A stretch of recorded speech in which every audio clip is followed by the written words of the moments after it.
আম্মা জান জিজ্ঞাসা করছিলেন, ইয়া রাসূলুল্লাহ, কিয়ামতের দিন কিরকম হবে, আমরা কিভাবে আসবে? তো আম্মা জানকে আল্লাহ রসুল বলছিলেন যে হুফাতান ওরাতান, পায়ে হাইটা আসবে, উলঙ্গ আসবে। আম্মা জান চিৎকার দিয়া বলছে, আলা ইয়ারা বাদুনা বাদা, আমাদের একজন আরেকজনকে দেখবে না? আল্লাহ রসুল আম্মা জানের কোলে শোয়া ছিলেন, উঠা বসছেন, চেহারার রং পরিবর্তন হয়ে গেছে। আর বলছে, আয়েশা ইয়াউমুন আসির, আয়েশা বড় কঠিন দিন। তো দুটা চিত্র তুলে ধরছেন আম্মার সামনে। বলছে, আয়েশা কিরকম কঠিন শুনবা?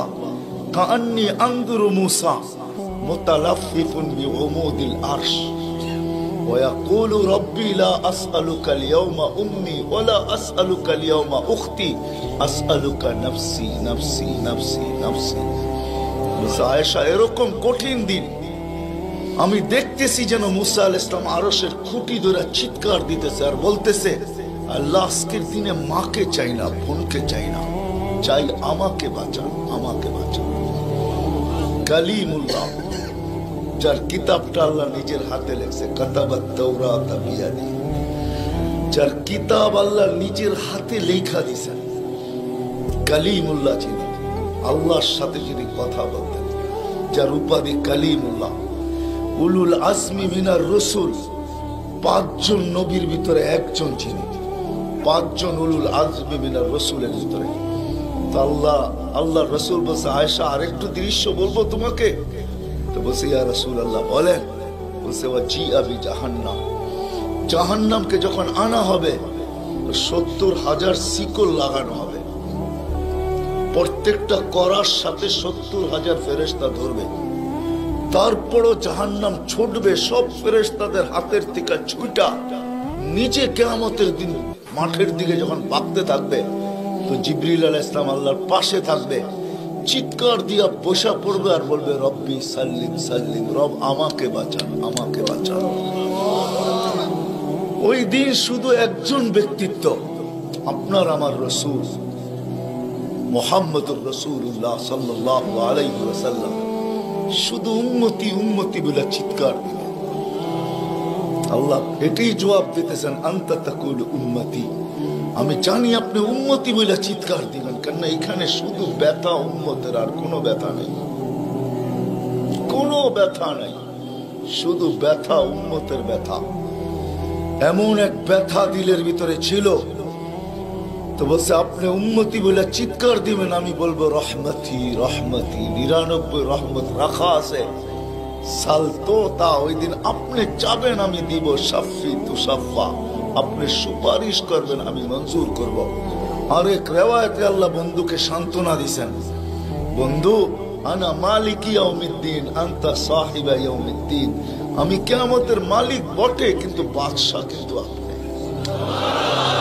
আমি মালিক কিন্তু বাদশা আপনি। ব্যথা ছিল, ব্যথা। সুনামগঞ্জের মানুষ আমার চেয়ে বড় বড় ওলামার আওয়াজ করছে, আমি শুধু আপনাদেরকে একটু নবীর ব্যথা শুনাইতেছি, কিরকম ব্যথা ভিতরে ছিল। চলেন, যখন ব্যথাই শুনাইতেছিলাম তো আরেকটু শুনাই। প্রথম সিংহায় ফুতে সব ধ্বংস হয়ে যাবে, এটাকে নফখাতুল উলা বলে, কিয়ামত যেটাকে বলে। দ্বিতীয়টাকে নফখাতুন নুশুর বলে, দ্বিতীয় সিংহা ফুতে সব আবার জন্ম হবে, সব পয়দা হবে। কিন্তু এর আগে মৌত সবার হয়ে যাবে, মালাকুল মৌতেরও মৌত হবে, এটাও সত্য, হাদিসে আছে। আমি অতদূর টানতে চাইতেছি না। সর্বশেষ যখন মালাকুল মৌত থাকবে, আল্লাহ জিজ্ঞেস করবে, মাম বাকিয়া ইয়া মালাকুল মৌত, কে বাকি? তো বলবে, লা মা বাকিয়া আহাদ ইল্লা আনা ওয়া আনতাল হাইয়ুল লাযী লা তামুত। আকাশ জমিন আরশের নিচে কোথাও কোনো সৃষ্টি বাকি নাই, শুধু আমি একা বাকি আর আপনি। আল্লাহ জিজ্ঞাসা করবে, আইনা আনতা, তুমি কোথায়? তো বলবে, তাহতা আরশিক, আমি আপনার আরশের নিচে, উপরে তো না। আল্লাহ বলবে, মাদা তারাও, আরশের নিচে তাকায় দেখো তো কি দেখা যায়? তো উনি লেখা দেখবে, আজকেও আছে, ওই দিনও উনি দেখবেন, ইন্নী কাতাবতুল মাউত আলা মান তাহতা আরশি, আমার আরশের নিচে যে আছে তাকে মরতেই হবে। আল্লাযী হাই, চিরঞ্জীব, ফাহুয়া ফাওকা আরশি, সে আমার আরশের উপরে বিরাজমান। তো বলবে আল্লাহ এই লেখা আছে এখানে, তা আল্লাহ বলবে ফাতামুত আনতা, এবার তোমার পালা। ফাইন্নাকা তাহতা আরশি, তুমি আমার আরশের নিচে। ওয়া ইন্নী কাতাবতুল মাউত আলা মান তাহতা আরশি, আর আমার আরশের নিচে যে আছে তাকে মরতেই হবে। সায়ুলকি আলাইহি সাকারাতাল মাউত, আল্লাহ ওনার উপরে মৃত্যুর যাতনা ঢালবেন। আজকে যদিও উনি মৃত্যু সম্বন্ধে কিঞ্চিত ধারণাও রাখেন না, আমার বিশ্বাস উনি মৌত কি জিনিস জানেন না, এটাই তো সত্য। কি যাতনা বিষে বুঝিবে সে কিসে, কবু আসি বিষে ডংসিনী জানে। সাপের বিষ তো ওই বোঝে যাকে সাপে দংশন করছে। উনি তো নিয়ে যায় শুধু আমাদেরকে, হুকুম হয় অপারেশন সাকসেস করে না, নিয়ে যান। এমনকি প্লেনের ভিতরে উনি অপারেশন চালান, ঠিক না? মানুষ প্লেনও মরে ইদানিং, আগেও মরছে। উনি নিয়ে যান, উনি মৃত্যু সম্বন্ধে কিঞ্চিত ধারণা রাখেন না। তো যখন আল্লাহর ওনার উপরে সাকরাতুল মউত, সায়ুলকি আলাইহি সাকরাতুল মউত, মৃত্যুর যাতনা আল্লাহ ঢালবেন, তো ওই দিন উনি চিৎকার দিবে, চিৎকার। কিরকম চিৎকার? বলবে বিইজ্জতিকা ওয়া জালালিক, তোর ইজ্জত আর জালালের কসম, ওয়া উলুবি মাকানিক, তোর উচ্চতার কসম মালিক। লাউ আলিমতু সাকরাতাল মউত, মৃত্যু সম্বন্ধে যদি আমার কিঞ্চিত ধারণা থাকতো, মা কাবাস্তু আরওয়াহাল মুমিনিন, কোন মুমিন মুসলমানকে আমি এত কষ্ট দিয়ে নিয়ে আসতাম, এত কষ্ট। কিন্তু বহুত ওনার হবে, উনিও মুখ থুবড়ায় পড়বেন। দ্বিতীয় নফখার আগে আল্লাহ 4 জনকে পয়দা করবেন, জিবরিল, মিকাইল, ইসরাফিল, মালাকুল মউতকে। কিন্তু পয়দা করতে দেরি, জিবরিল আলাইহিস সালাম কানতে দেরি করবেন না। 3 জন জিজ্ঞাসা করবে কান্নার কারণ, বলে ইদান ইউমার ইসরাফিল, এখনই হুকুম করা হবে ইসরাফিলকে নফখাতুন নুশুরের জন্য, আর আমাকে হুকুম করা হইবে আল্লাহর বন্ধুকে মাকামে মাহমুদে নিয়ে আসার জন্য। কিন্তু আমি আমার মৃত্যুর পরে ভুলে গেছি উনার কবর কোথায়। তো 3 জন বলবে সহজ সমাধান, ফাসআলিল আরদা, তুমি জমিনকে জিজ্ঞাসা করো। তো জিবরিল আলাইহিস সালাম জমিনকে জিজ্ঞাসা করবে আইনা কবর হাবিবার রহমান, আল্লাহর বন্ধুর রওজা কোথায়? তো জমিন উত্তর দিবে কদ দাক্কানি আল্লাহু দাক্কা ফানাসিত, প্রথম সিংহায় ফুতে আল্লাহ আমাকে এরকম ধুনা ধুনছে, এরকম ছানা ছানছে। ছানা বোঝেন? ধুনা বোঝেন? এরকম ধুনা ধুনছে ফানাসিত, আমিও ভুলে গেছি কোথায় রাখছি। এটা মাঝে মাঝে আমাদের সাথেও ঘটে। টুপি যাবে খোঁজে সারা ঘরে, ঠিক না? সারা ঘর মাথায় উঠে ফেলে, হঠাৎ পকেটে হাত দিয়া দেখে টুপি আর জিব্বাটা কামড় দিয়ে বেরিয়ে চলে যায়, ঠিক না? নাহলে তো ঘরালার আবার এর মাথা খারাপ করবে, ঠিক না? আমাদেরও ঘটে, জমিনও ভুলে যাবে।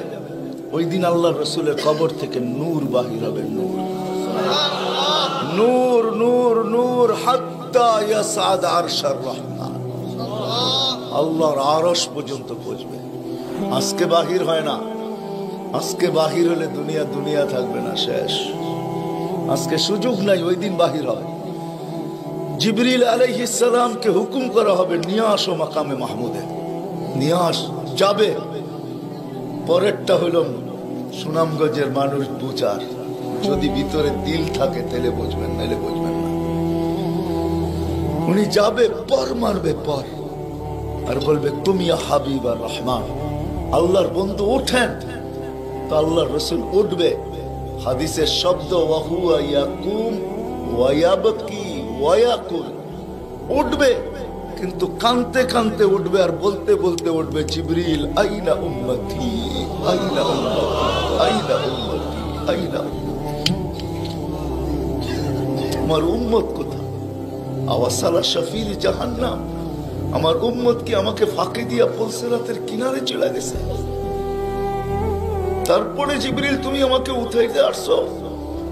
তো জিবরিল কসম খাবে বিইজ্জতিল্লাহি ওয়া জালালি মা শাক্কাল আরদ আহাদুন ইল্লা আনতা, আপনি ব্যতীত কেউ ওঠে নাই, উম্মত কোত্থেকে উঠবে?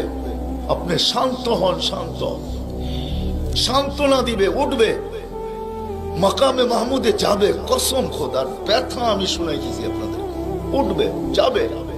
কিন্তু মাকামে মাহমুদে বসবে না, শুধু ডাইন হাতটা রাইখা দিয়া দাঁড়ায় থাকবে।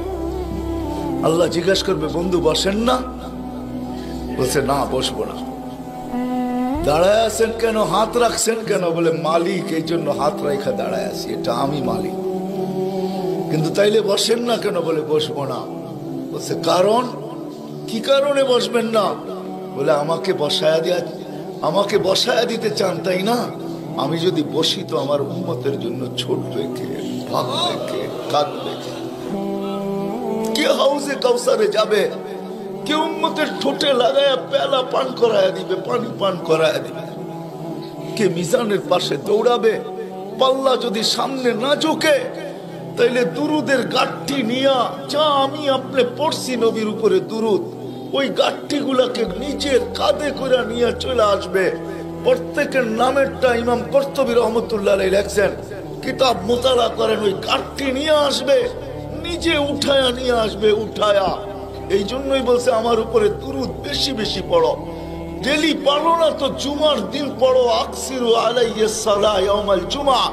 জুমার দিন বেশি বেশি আমার উপরে দুরুদ পড়ো, তোমাদের দুরুদ গাঠটির ভিতরে রাখা থাকবে। গাঠটি কিয়ামতের দিন যদি পাল্লা না ঝুঁকে, তো আমি পিঠে করে উঠায়া পাল্লায় দিয়া ঝুঁকায়া দিব, ঝুঁকায়া। আবার মিজানের পাল্লায় পুলসিরাতের ওইখানে দৌড়াবে। বলছে, কে দৌড়াবে উম্মতের জন্য? যে কিয়ামতের মাঠে ব্যথা নিয়ে উঠবে, ব্যথা, ব্যথা নিয়ে উঠবে, ব্যথা।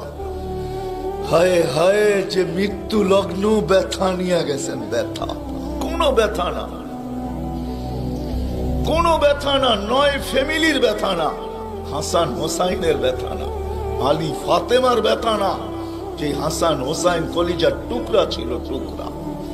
সুনামগঞ্জের মানুষ বুঝবেন কি বুঝবেন না জানি না, দুই ভাই আসছে আল্লাহ রসুলের কাছে, আয়েশা বলছে, নানা জান আপনি উত্তম না আমরা দুই ভাই উত্তম? সাইয়্যিদুল আউয়ালিন ওয়াল আখিরিন কে জিজ্ঞাসা করে, যার সুবাদে সমগ্র জগৎ তৈরি, যার রহমতের ছোঁয়ায় সব অস্তিত্ব পাইছে, আমিও আপনাও সমস্ত সৃষ্টি, আরে সমস্ত নবী রসুল যার রহমতের ছোঁয়ায় অস্তিত্ব পাইছে, তাকে নাতিদয় জিজ্ঞাসা করতেছে, নানা জান আপনি উত্তম না আমরা দুই ভাই? আল্লাহ রসুল সাদা সিধা জবাব দিচ্ছেন, আমি উত্তম, খায়রুল বাশার, আমি উত্তম। দুই ভাই হাসা দিছে। আল্লাহ রসুল জিজ্ঞেস করছে, হাসলা কেন? নানা জান জবাব হয় নাই। মানি আমরা দুই ভাই উত্তম। প্রমাণ? আপনার আব্বা, আমাদের আব্বা জানকে চিনেন? তো বলছে, বলো তোমাদের আব্বা জান কে? আলিউল মুর্তাজার পুরা মানাকে পরিচয়।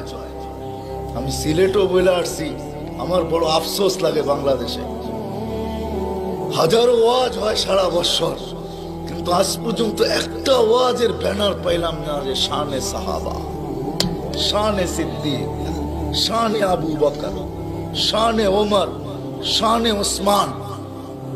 বহুত কম ব্যানার পাই শানে রিসালাত, আল্লাহ রসুলের শান।